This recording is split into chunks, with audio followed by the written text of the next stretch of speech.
Hello, hello, hello. I am so excited. Really, really so excited because the crazy ideas appears and I had this idea to have a podcast that we call Schmoozin with Rabbi Ari. And the idea of this podcast is to talk about the Jewish community in the water, talk about Judaism, to laugh, to have some kind of humor, and to invite people from our community that they can share with us what we have to do at the community. And today we have two special guests. One is a member of our Temple Emmanuel, and he was a past president of the synagogue. And also we have the director of the Federation of Taiwater. So we are going to have this fun time. But also, Aaron, Philip, thank you very, very, very much for My being pleasure. here. Absolutely. To kick things off. Well, somebody needs to translate for your Brooklyn accent. Yes, I am from Florida. Yeah, just but not Florida on South United States. not originally. Florida in Argentina. Yes, you've come a long way. You've come a long way. Well, thank you for having me. I mean, this is the premiere debut episode, which I am proud to be the producer of. Normally, I'm not on camera. I'm usually sitting where one of our guests are right now, off camera. But we wanted to start the show off a little unique, and that is with me interviewing you and letting the audience know just exactly who you are. Perfect. And you are Rabbi Ari. We're just going to leave it at that Yes. because if I try to pronounce your last name, I'll get thrown out. So, but Shmoozin with the Rabbi was a cool name because we're really just, the show's going to be all about talk and chat and with friends and all that stuff. But let's talk about that. You mentioned Temple Emmanuel, which of course I'm a proud member of and board member also, because that's what happens when you miss the poker game. But anyway, so you've been the rabbi at Temple Emmanuel now for how long? I arrived in Virginia Beach on January 2023 Okay. after a huge process of my visa, but I arrived here on almost 3 years Wow. at Temple Emmanuel. I am so excited to be here, and I am coming, as you see, I am not from America, or I can say I am from America, but from South America. Yeah, so I was born in Argentina, Buenos Aires, and I received my rabbinical ordination 2009. Wow. 16 years old. Yes. 16? Yeah, 16 years. Almost. On February, it will be 17 years. Wow. It's my Okay. rabbinical ordination in Israel. Okay. And I was 14 years a rabbi in Brazil. Okay. And then we moved with my entire family to Virginia Beach. My wife, Pachi, that she is following me on all my crazy ideas. And she's been very instrumental on this crazy idea too, I know. She created the logo that you see behind us, right? She did with the help of graphics. Yes. So she's already part of it. And also I have two kids that I always like to introduce them, like the Beauty and the Beast. Oh, okay. Yeah, that she is 7 years old, and Belle, who is 5 years old, and they are so cute. I've met them. I've seen them. So it's a good thing that at the beginning of the first show, you've given your wife and the kids a great shout out, by the way. Yes, when you get home, they're like, oh, it was so nice, Dad. So let me ask you this question. What's one of the big differences between being a rabbi in Brazil and now being a rabbi here in the States? So there's got to be some major differences. Whoa. What I like to say always is there is a huge difference. Okay. You know what is? What is it? The zip code. Is ours bigger? Yeah. No. It's not because the numbers are bigger, because the same things happens in Brazil or America or Israel or Argentina. Okay. Doesn't matter. The point is to be rabbi in Brazil, Argentina, America, or whatever on the globe. The idea is, in my opinion, is to share Judaism. Absolutely. And to share how nice it is to be Jewish. Because, I am suspect to say that, but I have never seen in my life something wrong on the Jewish life. Sure. Even when you need to have 25 hours of fast on Yom Kippur, because That's coming up soon, by the way. yes, it's not like okay for the diet, but Right. it's to clear your soul, you Right, know. right. And this is really really nice. So well, there's 613 commandments in the Jewish religion. I counted them one day. I had nothing better to do. yes, And there's 613, although I think some of them need to be updated because I haven't seen a lamb slaughtering, in the middle of the town square lately.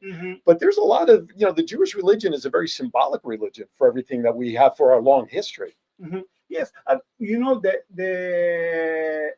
the upgrade of I don't like to say that there is an upgrade for the commandments, but I like to explain always that we are not living as what the Torah says, because the Torah has like 35, 3700 years history. Yes. It's a good track record. We are living on 2025, and are some things that we have never seen, or we cannot read at the Torah. Right. But the rabbis and the philosophers and the people who are studying the Torah, they find some way to explain what the Torah says. Sure. For example, let me ask you a question. Uh-oh. What do you think? Do you remember on the 90s was the experience of the clones? That they clone the cow, and the sheep, the sheep. Right, okay, right. Okay. Do you think that in Judaism these kind of things is accepted? I would say my initial reaction is no. Okay. I because we go out of this world the way we came in, natural, whole. We are who we are, and cloning is not an original. Okay, it's a photocopy. Put aside the idea of soul, the idea of the human rights and all this. But if you are looking on the past, on our history, we have a cloning at the Torah. Okay, within the story of within the history of the Torah. Yes. Really? Yes. Okay, I didn't know. Who was the first man on the story? Okay, well, that would be, of course, Adam. His wife, Eve. And how she was from born. the rib. What is that? It's a whole new joke for spare ribs, is what it is, Rabbi. But you're right. Never ever thought about it that way. See, I just learned something today. Never thought about that concept. Absolutely. So the idea of Judaism is to be actual, modern, for the day by day. So the rabbis needs to find some different kind of ways to share what Judaism is, and this podcast is some way of this to share with the community. Now, I want to let the audience know, for those who don't know around the world that are watching this right now, first of all, you and we found out my previous rabbi back in Las Vegas, Rabbi Felipe Goodman, you actually know. Yes. Which talk about a small world story. But for those who don't know, our temple is conservative. So, conservative is a great blend of what I would call modern Orthodox for my standard. Because I want to sit with my kids. I want to sit with my wife. I grew up Orthodox. That mechitza just bothered me all those years. I love the family of conservative because I think it's a more modern, realistic approach to how most people would accept Judaism in their home today. I don't know if keeping kosher is as realistic as it was years and years and years ago when I was growing up. What is the approach for this show in terms of sharing our conservative opinion of Judaism? Or I don't want to say opinion, our conservative way of life in Judaism. What is that going to transpire for the show? The point here is, and that I learned on my first class at the Seminario Rabbinico in Argentina when I started to be a rabbi. Rabbi Felipe Yaffe was my teacher at this time. I am talking like, I don't know, 20-something years ago. He taught us that Judaism is to have in one hand the Torah and on the other hand the newspaper.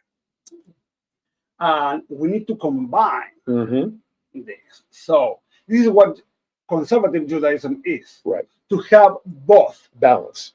The balance. Exactly. Okay. And maybe, sorry that I am saying that it's your show. You can say what you want. It's easier not keep kosher. Right. But this is my big question, and I am not going to judge anybody about that because it's not my role. Sure. But my question always is, if I believe on the Torah, if I believe on God, and the Torah tells us, okay, you need to keep kosher, why you are not following that? Right. It's like you are going to the doctor tells you to take a pill. Okay, you have a high pressure, so you need to eat less salt, and you are still eating salt. So you believe on your doctor or not? It's like that. Sure. All right, here's what we're going to do.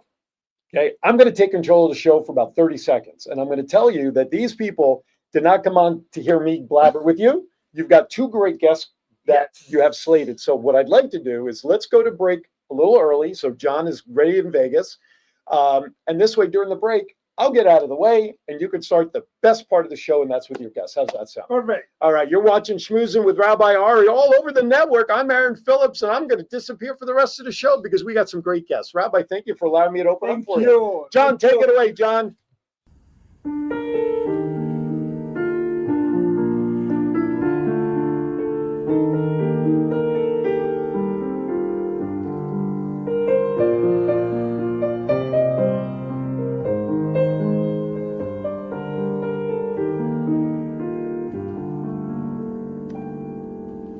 קטונתי מכל החסדים ומכל האמת אשר עשית את עבדך.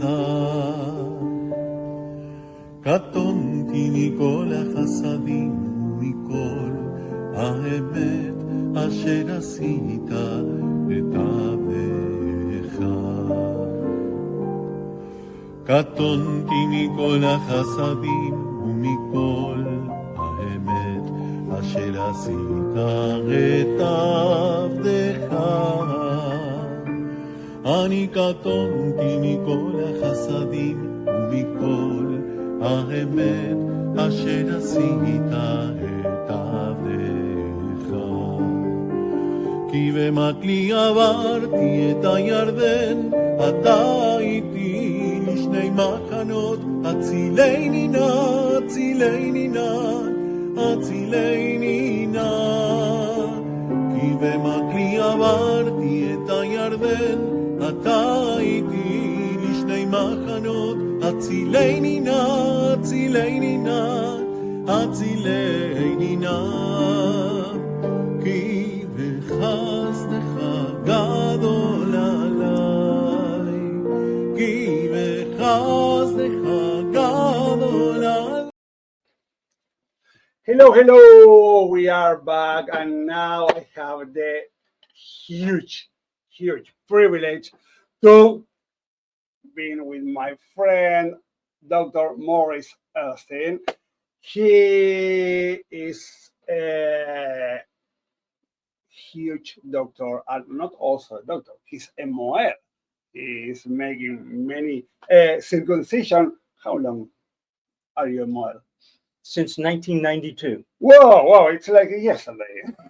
So, and Dr. Elstein, he studied Medical College of Georgia School of Medicine in Augusta, Georgia, and his postdoctoral residency training in Norfolk General Hospital in Norfolk, Virginia, and also he was a president at Temple Emmanuel from 2010 to 2014, and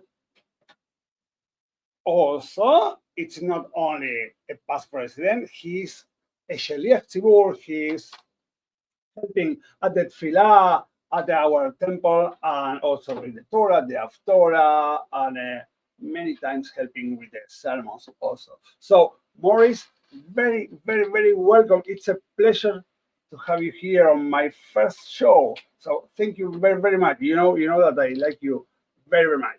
So Morris, can you share a bit about your relationship with the Temple Emmanuel? Sure. But I have a question to ask you first. Okay.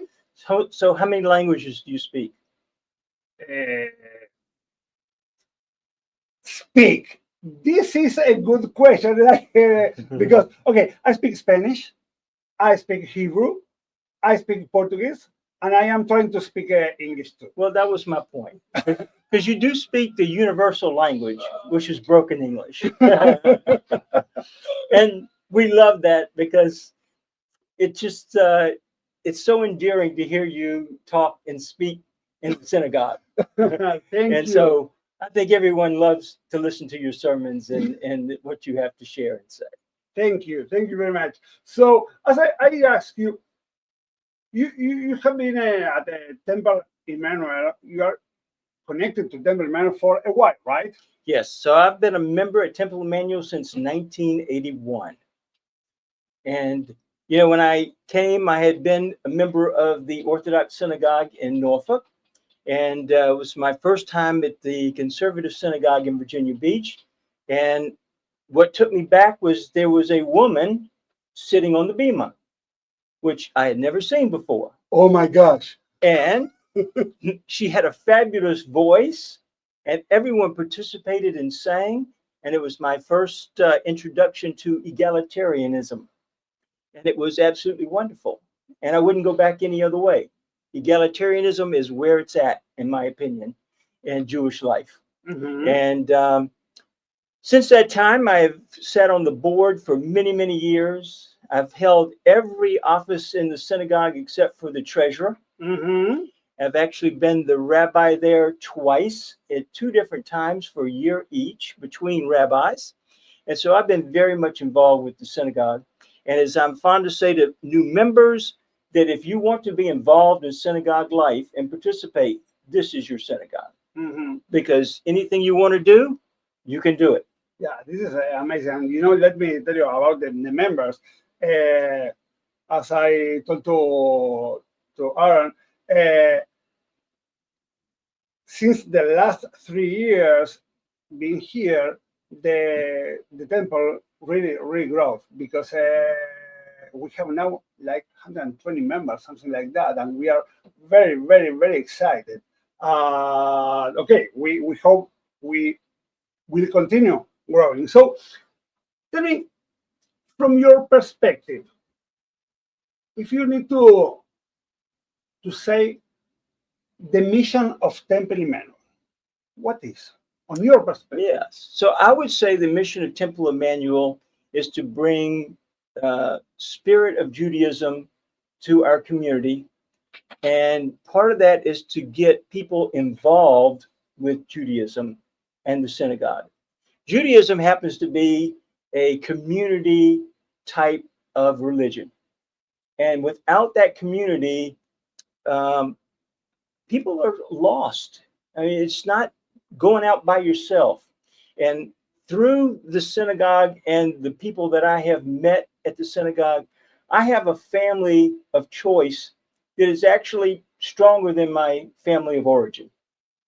And these are people that I do stuff with all the time. I see them in the synagogue, I see them outside socially, and it is the best relationships I have in my life. This is, you know, you said something that is very interesting, and this is one of the most important things that made us, Pachi and me, to come to Virginia Beach and to Temple Emmanuel. That is, Temple Emmanuel is a family. Right. This is something really different. So, on the over past few years, the way of Temple Emmanuel was some way, and we continue this way.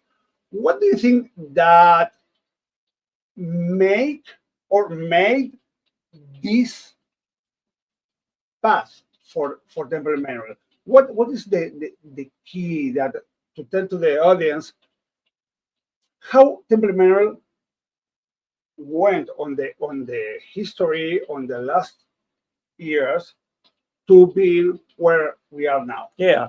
So Temple Emmanuel's had a lot of up and down years, and we've had a lot of rabbis over the years. And So when the opportunity came to get our latest rabbi, unfortunately, we could not work with the United Synagogue and Rabbinical Assembly to get a rabbi from the United States. So we petitioned to go outside of the United States. And oh my gosh. Lo and behold, sorry about that. What did I say? Lo and behold, Rabbi Ari comes on the radar. And my previous experience with rabbis from South America have been fabulous because I have met many over the years. Because the meat and the wine that we are bringing from Argentina? Because of the energy is different. And there's something about not being so much involved with all of the old stuff in Judaism that we always bring up at various times when we talk about or give a sermon, but about making Judaism alive today and how you can be involved with Judaism as a living religion. Right. You embody that. That is the spirit that people will gravitate towards. So you have a young family, and people want to be with other young families, and they want to be where there's a lot of energy. Mm-hmm. And you bring that energy to the synagogue. This is something that as I told you before starting the show, I need to create some new things, because if not, it's boring. Exactly. You can't do the same stuff over and over again and expect a different result. Yes.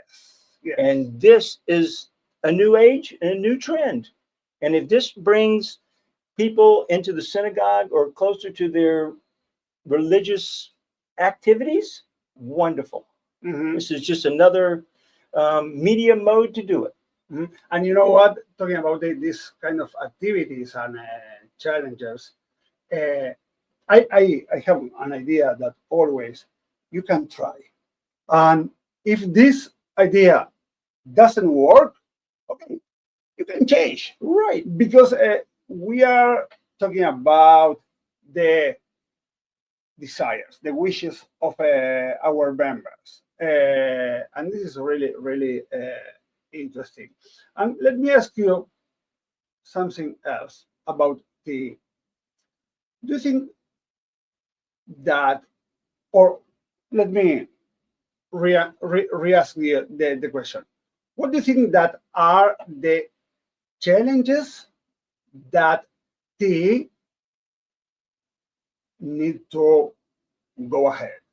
It's like, what are the point where Temple Emmanuel needs to go? Yeah, so that's a great question for many reasons, because the challenges that Temple Emmanuel has is a challenge that all the synagogues have. It's how do we bring people back into the synagogue life? And what's going on in our extra synagogue life is the conflict.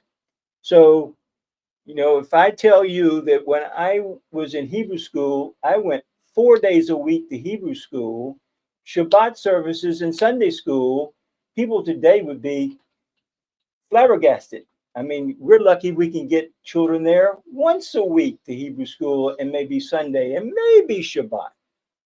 So things have changed because we have all these outside influences that are affecting and coming into our Jewish life. So, like, why don't you come to synagogue on Saturday? Well, I have soccer, I have baseball, I have this activity or that activity. And so those are kind of the challenges that not only Temple Emmanuel has, but all the synagogues have. So the thing that we have to do is up the ante, up the game, to try to find the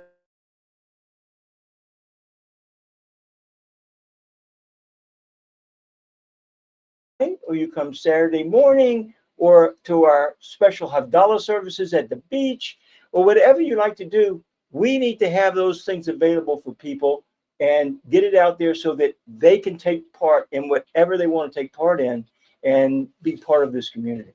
This that you are saying remind me how I decided to be a rabbi. I decided to be a rabbi when I was studying for my bar mitzvah ceremony. And at this time, Rabbi Eliseo Rosenbasser, that he's a rabbi now in America, in Philadelphia, he created for the students of bar mitzvah that was unbelievable.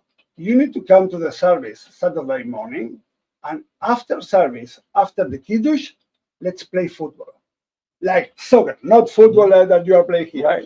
That I am not understanding how is this relationship with football when the football is more with the hands and not with the foot. Feet, right. With the feet. So this is very, very interesting. But anyway, the idea is to create some things that are interesting for the people. And this is what we are doing at the Temperament. We are trying to give many different kind of opportunities, like the Abdallah that you say at the beach, or the Kabbalat Shabbat, or Shacharis of Shabbat, or Rabbi on Demand, or the Hebrew classes at the JCC that we are giving, or to do healing, or the religious school, or many different kind of things that are all of them for the community. And what you have done is to meet people where they are and give them what they need. Exactly. And that's the most important thing. This is what is written in the Torah. The Torah says, you need to build a Mishkan, and I will live There. inside you. This is what God says. You need to build your Jewish environment, and then God is coming to you. And this is what we are trying to do at Emmanuel. It's like, okay, of course, it's better if you can come to our synagogue, but if not, we are going to you. Right. This is a very, very interesting. Let me ask you a different kind of questions that are the fun part of this. Do you remember the funniest Jewish childhood memory? Do you have a funniest childhood memory? Yes. Yes, I'd like to know. So probably Simchat Torah. Wow. So two of them. Simchat Torah, because while all the adults carried the Torah, all the children carried the silver. And we all marched around in the synagogue with the silver. And I loved it because there was a huge crown on the Torah, and I always got to carry that crown. And the other part that was my favorite time was at the end of Shabbat for Shalosh Shudas, the third meal. It was attended by all the men who made the meal, and then a lot of my classmates were there, and the men, and we had a wonderful third meal. And the children? No. They had sardines, they had this and that, and we all sat around, we sang Zemirot, and then we went back, and the biggest thing was who would hold the Havdalah candle. Nice. And that was always the fun. And then, for the new moon, we would go outside and we would say the blessing for the new moon. Wow. And it was just memories that stay with you forever. Yes, totally. And the last question. Did you read the Torah, right? From beginning to the end. Yes. At one time or the other. Okay, perfect. So, do you know the characters at the Torah, right? Mm-hmm. If you have the opportunity to invite one of all of them to your Shabbos table, which one would it be? And why? Yeah. So I would probably invite Joshua. Joshua? Oh my, why? Because as he grew up under the auspices of watching Moses and learning all that time, having all the humility to sit back and wait for his time to come, and then became the great leader that Joshua became. Yeah, and also the first book after Right, it's the book of Joshua. Is the book of Joshua. Right. Maurice, thank you very, very, very much. You are amazing, unbelievable. Thank you. Even I was nervous, but thank you for being. You were wonderful, Aaron. Thank you, and good luck with everything. Thank you, and my friends. It's time for the one of the surprise that I have for you. You had a little bit of like an avant-premiere that we showed before starting to talk with Maurice. And this is a song that we prepare. Also, I didn't, but Cantor Alberto, who is coming for the high holidays, and this is the third year that he will be with us this year for the high holidays, starting Rosh Hashanah on September 22nd. He recorded a video with the song Katonti. The song Katonti is a song who was not written because came from the Torah, came from the book of Genesis, chapter 32, verses 10 and 12. But Jonathan Rezan, he made this, he composed the lyrics for this song that is very, very nice, because the song says, Jacob said, O God of my father Abraham and God of my father Isaac, the Lord who said to me, return to your land and to your birthplace, and I will do good to you, have become small from all the keenness and from all the truth that you have reserved your servant. For with my staff I crossed this Jordan, and now I have become two camps. These two verses are coming before Jacob meets with Esau, that he was really scared, and God gave to him this possibility to have this reconciliation with Esau. So now it's time to listen, to hear, to relax for 3 minutes, and to enjoy the video of Cantor Alberto. And after that, we return with Betty Levine, that she is here on our studio. So see you in 3 minutes.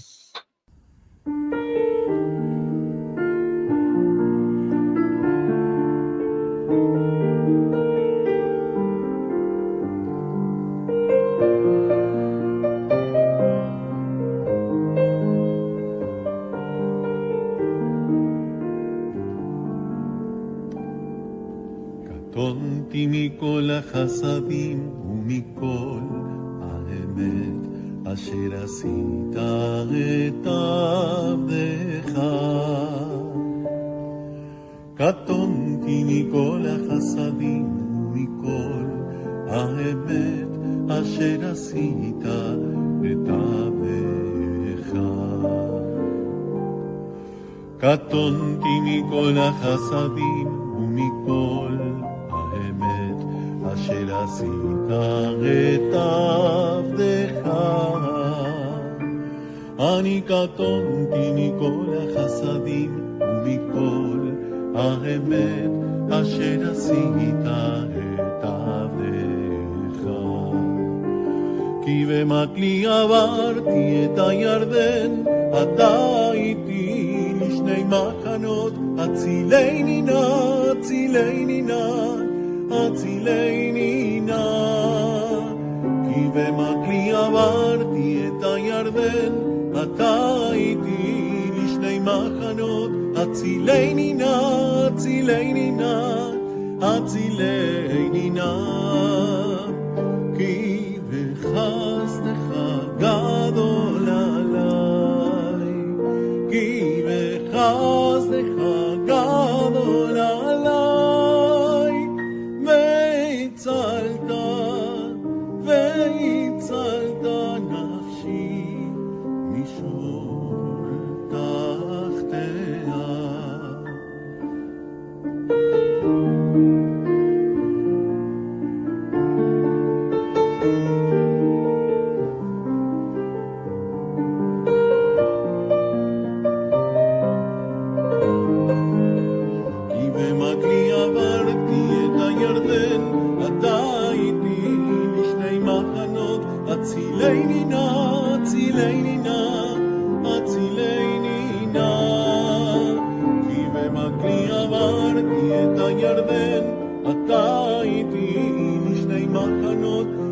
הצילני נא, הצילני נא, הצילני נא.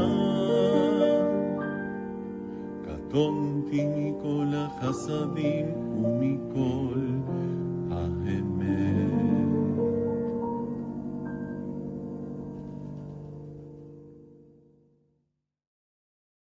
Love it. Okay. Hello, hello. We are back, and now we have the opportunity to share the screen and the microphone with Betty and 11. It's like that. Good job. Yeah. Thank Perfect. you. You know that I am very used to listen.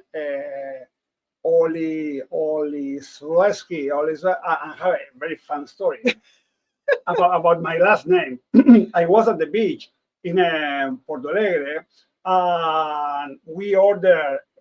No, we didn't order. We entered to a condo, and at the gate they asked me my name to call to the family, and they told me, "Okay, what's your name?"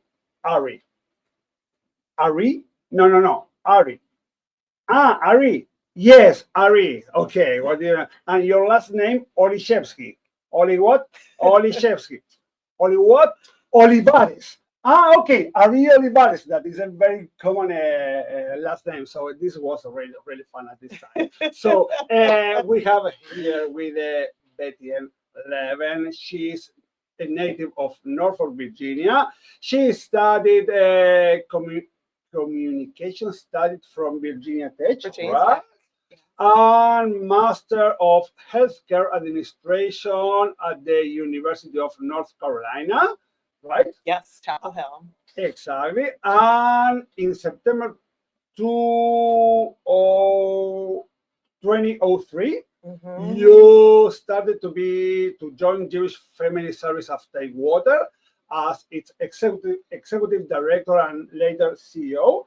And then since 2018, you became the executive vice president and CEO at the United Jewish Federation of Tidewater.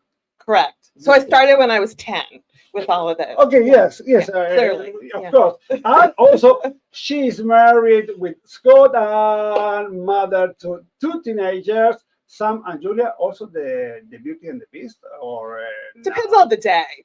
Which one? Yeah, I will say that Dr. Elstein, your last guest, was the model for my son. I'll embarrass him. 17 and a half years ago. So I'm very honored to follow him. So maybe Simon changed to be from the Beast to the Prince. Correct. Exactly. Good job. Yes. Yeah. I am glad to it. Yeah. Okay, perfect. So, so can you tell us, because one of my ideas for this podcast is to show to the audience what the Jewish community in Tidewater is, because even I am a rabbi, I'm sure that I don't know the totality of the community. Sure. And the base of the Jewish community, of course, came from the Federation. So can you tell us what the Federation does and how it works? Sure. Well, first of all, thank you for having me. Very honored to be here in Mazel Tov on your first episode. So the United Jewish Federation of Tidewater, our goal is to strengthen Jewish life in Tidewater and enhance it and ensure that we're here for generations to come. So I think of us as the center of the community, with around us all of the synagogues, our Jewish institutions like Strelitz International Academy, like Torah Chaim, our day schools, Bina School for Girls, the Yeshiva, our agencies like Jewish Family Service of Tidewater, where I was for 15 years before the Federation, programs for Jewish youth to enhance Jewish identity, like BBYO, like synagogue youth groups, like USY and others, and a variety of programs. We're very, very lucky to have a strong Jewish community. Federation's over 50 years old in our community, and we're one of 46 around the country, and Canada, Jewish Federations of North America. So all striving to build Jewish life in our communities, to protect our communities, and to support Jews not only locally but around the world in Jewish communities with that value, Klal Yisrael, we're all one people taking care of one another. So perfect. So, and here is when came to me a question, because you are a professional working there, but at the federation, you can say that are only it's mostly run by professionals, or do volunteers play a big role as well? Volunteers play a huge role, and we have a great team of professionals at the Federation and the JCC, but we couldn't do it without our volunteers, many of whom are lay leaders on our board of directors, on committees, but also coming in with ideas and programs that they'd like to see in our community. One of the biggest things that we do is build financial resources. So we do raise funds to support these programs and institutions I talked about in Tidewater and around the world.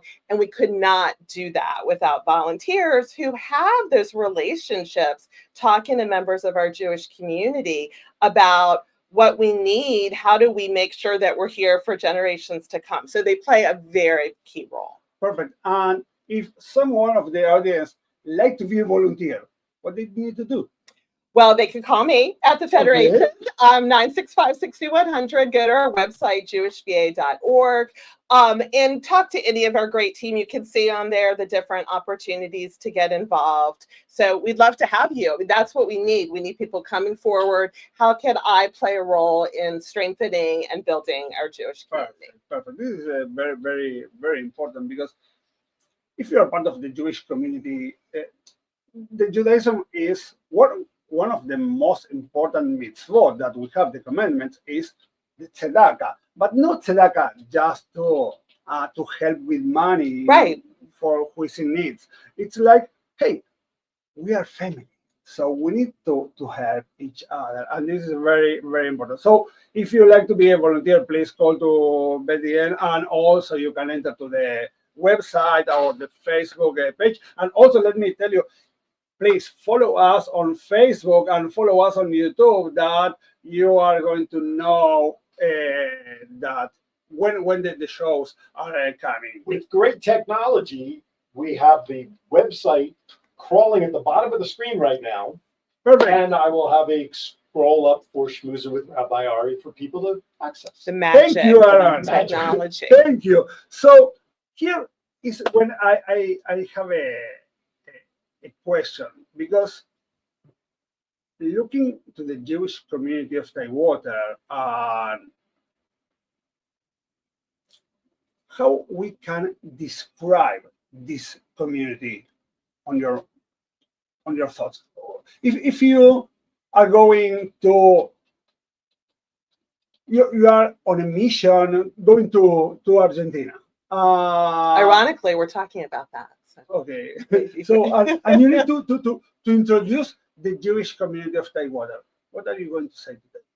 I would say generous. I would say generous with their time, the community members' time, in terms of being involved in programs, generous with funds to help the Jewish people in Tidewater and around the world. There's many programs, use the example of Argentina, that we support through our overseas partners, like the American Jewish Joint Distribution Committee, the Jewish Agency for Israel, World Organization for Rehabilitation and Training, that has schools in Argentina and around the world, and to really support Jewish people everywhere. We are a family. So generous is how I would describe the Jewish people of Tidewater. This is something that I am talking about myself. I am saying that I cannot make a difference between Ari and Rabbi Ari. It's like, Ari and the rabbi. I am Rabbi Ari or Ari the rabbi or whatever. It doesn't matter. I feel I live as a rabbi, I live as Ari, and I am really proud to be not only a rabbi, before that, to be Jewish. Right. Are you proud to be Jewish? I wouldn't be doing this if I weren't proud to be Jewish. I'm so proud. One of the reasons that I what was interested in moving into this role at the Federation was the best part of my job at Jewish Family Service. It was a great job in many ways, lots of ways, but talking about our Jewish community and how wonderful we are as a Jewish community and what are our opportunities. This is my community. I was born in Norfolk. That's why I say Norfolk, not Norfolk. I was born in Norfolk. I went to the old JCC preschool on Newport Avenue. I grew up over what we call the peninsula around here near Williamsburg. My father's family is from the peninsula. Went to the JCC there, was involved in different programs. Was so happy to come back over here. But I love being Jewish. I love the values that the Jewish people bring to what we do every day. And it's so important that we all step forward and show how proud we are to be Jewish, exemplify in our daily lives all of our values. And that's why we're the strong community that we are, because we've got such dedicated people who love being Jewish. Perfect. And talking about that, where do you think there is room for growth? I think it's similar to what Dr. Elstein was saying in terms of synagogues. There's so many other options these days in terms of where we go to work out, what programs we go to, things we're involved in with our kids. So I think that we all need to look at what can I do to help build my Jewish community, make sure that I have strong programming here for my grandchildren, that I have strong Jewish education, that we have strong synagogues. So we all need to really think about what role can we play. There's something every single one of us can do in our Jewish community to strengthen it. So what can each of us do? Step forward. Perfect. Say Hanani. Here I am. And you told us that the Federation have really a very good connection with Israel. And can you tell us a little bit more about that, this connection with Israel? Sure. We support the Israeli people. We support all of the people of Israel, no matter what the religion. So, Israel is the only democracy in the Middle East. It is the Jewish state. It is our homeland. So we need to support it. We need to let people go home to Israel, see the different programs that we're supporting, again, through our overseas partners, and make that connection. The connection to Israel is more important this generation than it's ever been. So that's one of our values in terms of that strong connection to Israel. Now I am going to throw you a curveball. Oh gosh. And also I feel that I am a baseball player saying a curveball. But if you can, I'm not going to enter deeper on the Torah things. But if you have the opportunity, hypothetically, to change something from the Torah, would you change anything? No, I wouldn't. I mean, the Torah is beautiful. Look, I'm not in the spirituality business. I'll leave that to you and the other wonderful rabbis in our community. But there's something so sacred about the Torah and our story, and I wouldn't change a thing. I think I have a piece when I go into synagogue, and I've certainly had the opportunity to read Torah. Thank you for not asking me to do it today. On many occasions, it was my honor to do it for both of my kids, b'nai mitzvah. So there's some things that fine wine. Let's not change it. Let's leave it as it is. And, I can always find a new lesson in the Torah, and I thank you and many of your colleagues for reminding me of those lessons. Perfect. Thank you for this amazing answer. And the last one. If you could leave us with 3 key pieces of advice to keep the flame of Judaism alive for the future generations, what would they be? I would say be present, be generous, and be creative, because we have to do things in creative ways. We have to keep reinventing things. I'm going to change the Torah, but let's keep reinventing other things and finding creative ways, just like you've done here, in ways to connect to our community. Exactly. It's like, it's not to change, it's to adapt. It's what I told to Morris. Yeah. It's like the Torah and the newspaper. Right. We need to combine. That was a great analogy. Yeah. It's unbelievable to be Jewish and to enjoy what the Judaism offered to us. Yeah, I wouldn't change the Torah, but I would make sure we take the lessons of the Torah and use them in different ways, creative ways. So the Torah is also very, very incredible, because you can find, this is something that is really amazing. Every single Friday and Saturday, we have the rabbis giving the sermons, but every year it's the same parsha, the same portion, and you pull something else out of it. Yes, every year you are coming with another message, from the same text. Right. So this is really, really unbelievable. So it's a treasure trove. Yes. At the end, thank you very, very, very much for joining us and for being here on the first. It's an honor.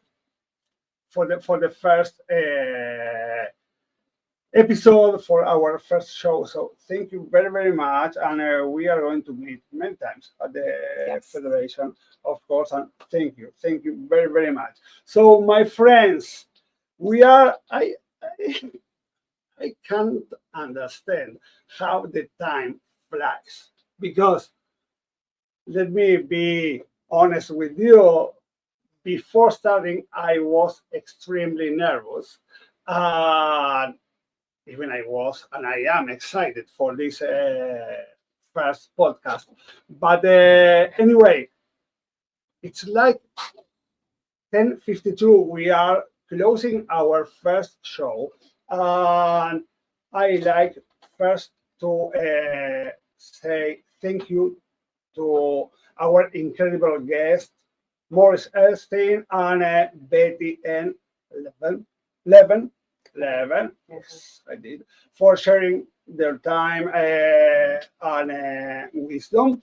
Also, I like to thank to Cantor Alberto Mirchuk, who is coming next month for the high holidays, and to Adrian Polo Mirchuk, who played the piano for this beautiful music in the middle of the show. I like to thanks to my very close friend Michel Dorfman, a huge pianist, that he created our soundtrack for the show, and also to Taylor at the Temple Emmanuel.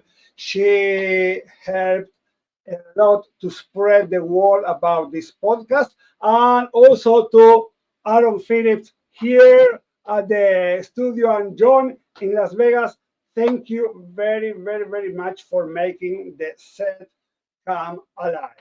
And the most important, thank you, the audience, for being with me. And you know that a rabbi, if he's not telling a story, in my opinion, is not a rabbi. So for the end, I like to give you a message, to tell you a story that I like very much. The story is The Torch, and says, they say that there was a synagogue with a great candelabrum. Every Friday afternoon, the shames, the guy who takes care of everything at the synagogue, would light its candles to welcome Shabbos. One day, a young man asked, who lit the very first candle on this candelabrum? The shames smiled and replied,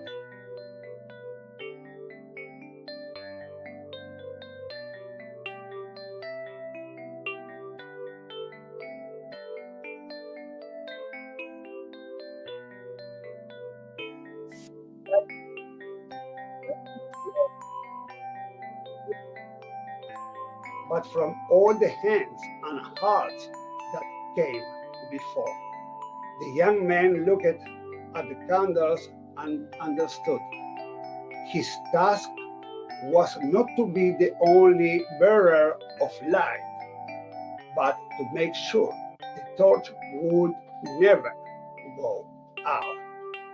That is our community. Presidents, directors, young people, elders. We all receive a flame that does not belong to us alone. Our mission is to care for it, make it shine brighter, and pass it on to the next hand. Because in the end, the strength of a people is not found in one leader alone, but in the unbroken chain of light we keep alive together. Have a great day, my friends.